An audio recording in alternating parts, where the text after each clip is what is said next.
we understand that the technology is unlike any IT technology of the past. Remember, IT technology is a tool. You have to use it to make it effective. You have to sit in front of the computer and use it. But now AI has the ability to automate.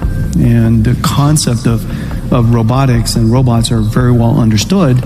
And so imagine a physical robot, but we understand that, we can imagine that. Imagine a digital robot, and it's in the computer in your data center doing work for you. It's exciting because for the first time, it's no longer just replacing or the next generation of the IT technology that we know, but for the first time, it actually could augment and add to the digital workforce. The future is already upon us, and it's moving faster than we ever anticipated. Jensen Huang, the CEO of NVIDIA, has just pulled the curtain back on something so monumental it's impossible to ignore. His message? The age of human labor is over. And while it may sound like the premise of a dystopian novel, this is a reality we're staring straight in the face. Now let's take a step back. We've seen robots and AI gradually making their way into industries, automating factories, streamlining supply chains, even answering calls in customer service. But Huang's vision isn't about a world where AI replaces manual labor. It's about a future where AI replaces the very thinking, reasoning, and decision-making that humans have long believed were irreplaceable. These machines are evolving, becoming more sophisticated, and operating autonomously. Think about what Huang's revealing. AI on 5G networks, quantum-powered supercomputers, and robots that don't just follow orders. They think, they reason, they adapt.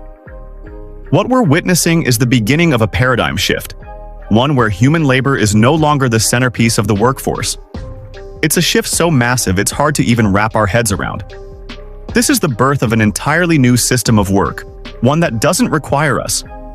Huang's unveiling of AI advancements like Grace Blackwell and quantum GPUs shows us what's possible when technology scales beyond the limitations of traditional computing. Supercomputers that don't just process data, they process it with intelligence, learning, and adapting at lightning speeds. Here during the CAE revolution, and now the digital twin revolution. Some $2 trillion of ecosystem here in Europe that we partner with and that we have the privilege of supporting. What comes out of that is a new revolution that's happening. As you know, everything that moves will be robotics. Everything that moves will be AI-driven. As long as NVIDIA is better than what we make, we'll keep buying from NVIDIA. Is that the case right now? It is, yeah. Yeah. I mean, you're obviously buying them for XAI, the Memphis. Big time. Big time, right? Elon Musk and Jensen Huang are now on the same page. NVIDIA can't be stopped anymore, and neither can Elon. NVIDIA's new chip, Blackwell, is so powerful it's changing what AI and robotics can do in the real world. Musk is building Tesla's future on it, scaling up to 1 million GPUs to power autonomous cars and humanoid robots. And Huang says this is just the beginning.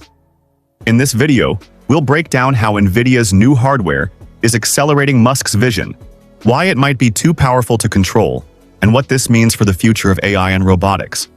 Let's get into it. At that time when millions of these things are coming off of a line like we just saw with cars, they're going to be fully autonomous. They're going to come off, and the way you've described it, they're going to be able to come in my house, and I'm going to be able to say, all right, do the dishes. Now I need you to walk the dog. Absolutely. Hold the baby. In fact, you really won't even need to. It'll figure out what you probably want and do what you probably want without you even having to ask. How many GPUs are you going to need for that? Well, quite a few GPUs. We do have our own program called Dojo for training, which I think will be helpful. Right now it's contributing about 5% towards self-driving, right? Yeah. So is that the one in New York, in New York State? Dojo? Yeah, it's in New York. So, but we expect to still buy a lot of GPUs from NVIDIA, some from AMD, and maybe from others. As long as NVIDIA is better than what we make, we'll keep buying from NVIDIA. Is that the case right now? It is, yeah. Yeah. I mean, you're obviously buying them for XAI, the Memphis. Big time. Big time, right? Yeah, XAI is building the most powerful. We have the most powerful. I think we have the most powerful training cluster in the world right now, which is over 200,000 GPUs training coherently. You're at 200,000 already now. Yes. There in Memphis, that facility that you yes. Okay. Yes. And where are you going? And we'll be at the million GPU level in the location just near Memphis. Wait, a million GPUs for a new location, or 800,000 additional GPUs? A million of the next generation GPUs. So Blackwell. Well, yeah. Tesla already operates over 200,000 NVIDIA GPUs for training AI. That's larger than any known corporate AI cluster. And this isn't just for cars. Musk's long-term plan involves humanoid robots, starting with Tesla's Optimus, being deployed into homes, hospitals, and factories. He's said they'll be able to provide nearly any service at extremely low cost. To get there, Tesla needs NVIDIA's hardware, especially the H100, which is currently the industry's most powerful chip for AI training. Musk said they're increasing from 35,000 to 85,000 H100s by the end of the year, and spending $10 billion in 2025 on AI infrastructure, up to $4 billion of that on NVIDIA chips alone. But behind the scenes, things aren't going smoothly. Internal NVIDIA emails show Musk redirected 12,000 H100 GPUs originally scheduled for Tesla to X, his social media company. This move delayed Tesla's GPU build-out by months, creating tension with shareholders who are already concerned about missed deadlines and falling EV sales. NVIDIA staff confirmed that Musk's public statements about Tesla's procurement conflict with actual orders and delivery timelines. Tesla's AI supercomputers in Buffalo and Texas were not yet ready to install the hardware, so the chips were rerouted to X and xAI, the AI startup also run by Musk. NVIDIA is facing extreme demand. Their CEO, Jensen said every chip they manufacture is being claimed by major tech firms. Google, Microsoft, Meta, Amazon, OpenAI, and now Musk are all competing for the same limited supply of H100s and the upcoming Blackwell chips. This competition isn't just technical, it's geopolitical. The companies that control this level of AI compute will shape national security, automation, and labor in the next decade. Huang has said the robotics market alone will become a multi-trillion-dollar industry, and Optimus is the most likely product to scale first. Elon and Jensen agree on one thing. Once this level of AI is deployed into physical machines, with real-world decision-making and movement, it becomes very hard to manage or reverse. The systems are trained across massive datasets and millions of parameters. They learn continuously. With enough compute, the models evolve on their own. Now that Tesla, X, and xAI are all building supercomputers at this scale, powered by NVIDIA, the concern is no longer whether it's possible. The concern is whether it can be controlled. Let's hear what Jensen Huang has to say. We spend most of our time generating words for our own mind, generating images for our own mind before we produce it. And so the thinking machine is really architecturally what Grace Blackwell was designed to do. It was designed to be one giant GPU. I compared it to GeForce for a good reason. GeForce is one GPU. So is GB200. It is one giant virtual GPU. Now we had to disaggregate it into a whole bunch of components, create a bunch of new networking technology and SerDes technology, incredibly low power, high energy efficiency interconnects to connect all of these chips and systems together into one virtual GPU. This is the Hopper version. This is the world famous Hopper system.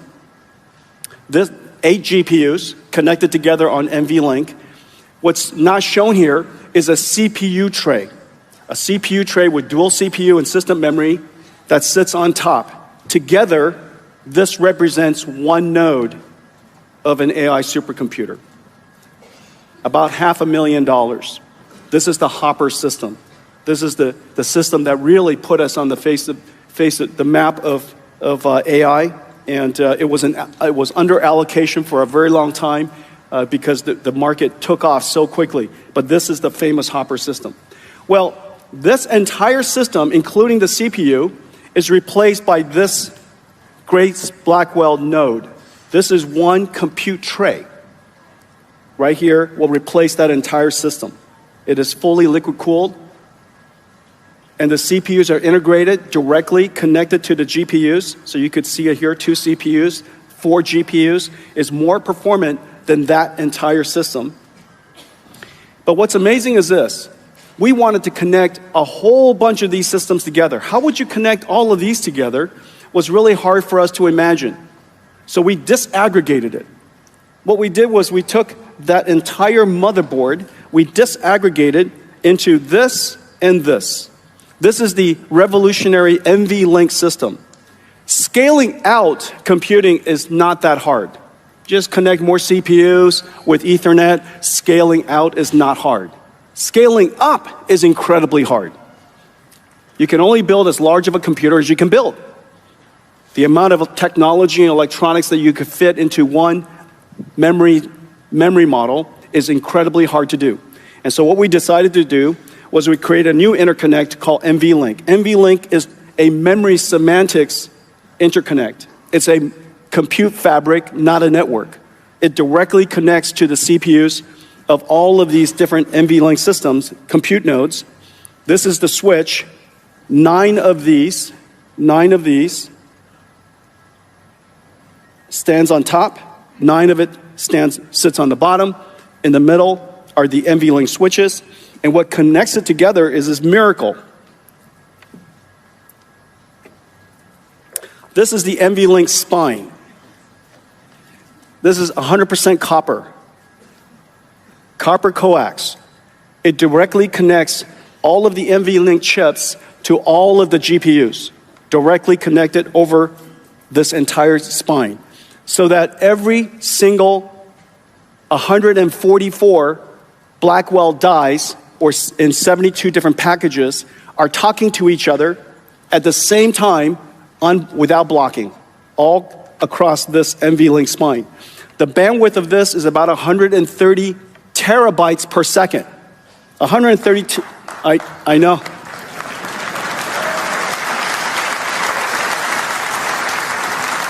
No, wait for it. 130 terabytes per second. If it's in bits, 130 terabytes per second. It is more than the data rate of the peak traffic of the world's entire internet traffic on this backplane. And yeah. So this is how you shrink the internet into 60 pounds. NVLink. And so we did all that because the way a computer is considered, the way you think about computers is going to be fundamentally different in the future, and I'll spend more time on this, but it was designed to give Blackwell a giant leap above Hopper. Jensen Huang took the stage in Paris and laid out exactly how NVIDIA is enabling the kind of scale Elon Musk is chasing, and why it's getting harder to keep these systems within human control. He introduced the GB200 Blackwell node, a new AI computing platform that replaces NVIDIA's previous high-end system, Hopper, which was already $500,000 per unit. And now, one Blackwell node is more powerful, more efficient, and fully liquid-cooled. It integrates CPUs and GPUs directly, which cuts out latency and dramatically boosts performance. But both leaders are betting everything on this future, and they're building the tools to make it happen. The question now isn't whether the hardware works. It does. The question is, who controls what it creates? Let us know what you think. Is this the breakthrough humanity needs? Or a turning point we haven't prepared for? Like the video, subscribe to the channel, and stay with us as we cover the truth behind AI, robotics, and the